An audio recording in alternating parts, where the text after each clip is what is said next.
She was only 16 when she joined the BBC as a clerk in the sound archive department, but she was very keen to get into the technical side of broadcasting, so was spending quite a bit of time at the studios, at the radio studios.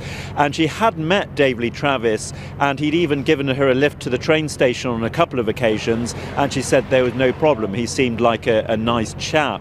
But one afternoon when he was presenting his drive time programme on Radio 1, he caught her eye. She was near the studio and invited her in to choose the next record. When she was inside, he turned off the main studio light and he started dancing with her. And she said his embrace got tighter and tighter until the point came where she realised he'd become aroused. She said she was absolutely horrified. She was a virgin. She'd never been touched in this way before. She tried to get out of the studio and he grabbed her again and held her against the wall and put his hand up her skirt. But when she came out of the studio, she spoke to the technical operator and said, "You wouldn't believe what he's just done to me." And she said his response was to say, "Well, you were very brave to go in there."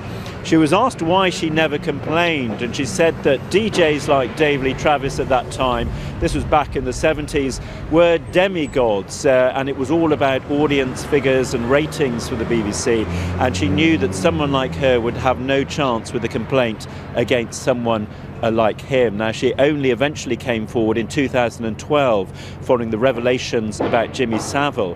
She said then she contacted the Director General's office at the BBC and was told, "We're not taking calls of that nature." She said, "I felt like the BBC had shut the door in my face." Well, she's still giving evidence this afternoon as this trial continues. Dave Lee Travis, who's appearing under his real name of David Griffin, denies all the charges against him.